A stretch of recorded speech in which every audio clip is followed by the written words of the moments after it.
As campus leaders ensuring a new normal, we are going to share our CLEANN initiatives in response to the recent pandemic.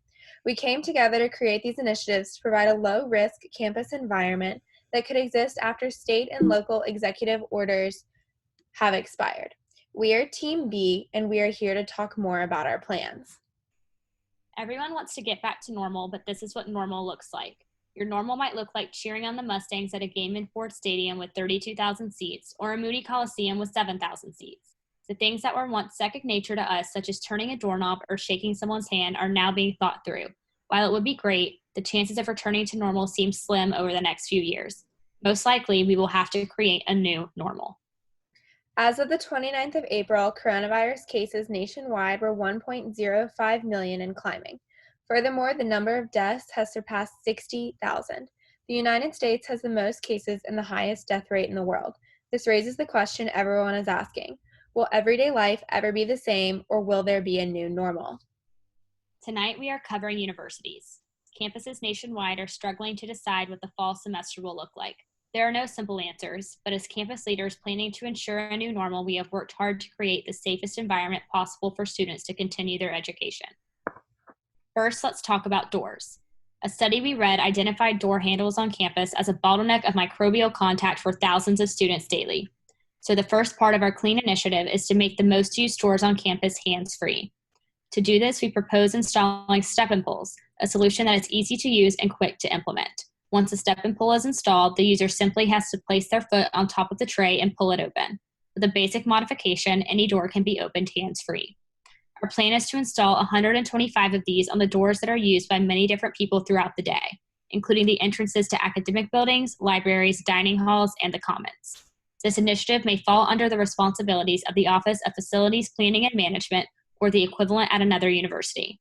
The cost of implementing this plan is $3,035. The second part of our initiative focuses on maintaining a level of social distancing at large campus gatherings.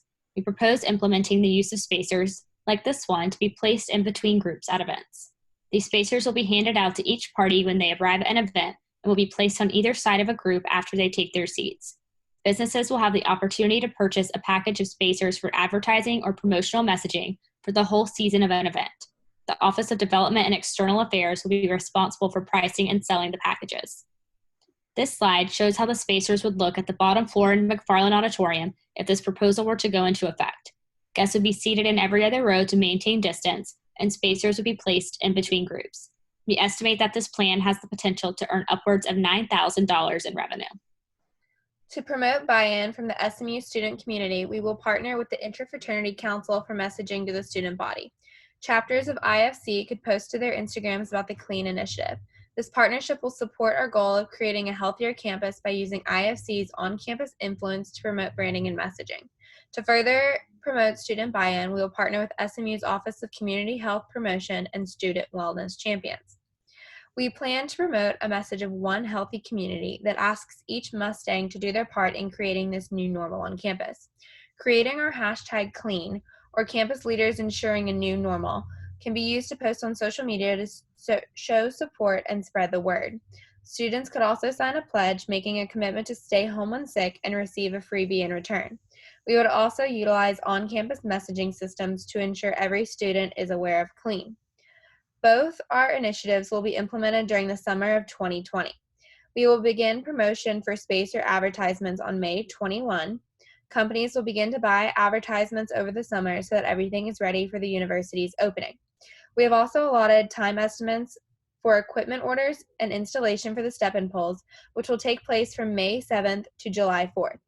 We plan to have all step-and pulls fully implemented by July 4th and will track results from July 4th to August 5th.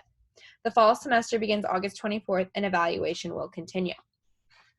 Through the implementation of our plan, we expect to see a 25% decrease in the transmission of infectious disease on campus in 90 days. By integrating step-and pulls on the most used floors on campus, the potential for bacterial buildup will decline on these high-traffic surfaces. For every individual that we can save from coming in contact with an infectious disease in this way, as you can see, we can also save many more. By placing spacers in between seats at large campus gatherings, the potential for individuals to contract infectious disease will similarly decline. Connecting with local businesses also has a significant impact within the community.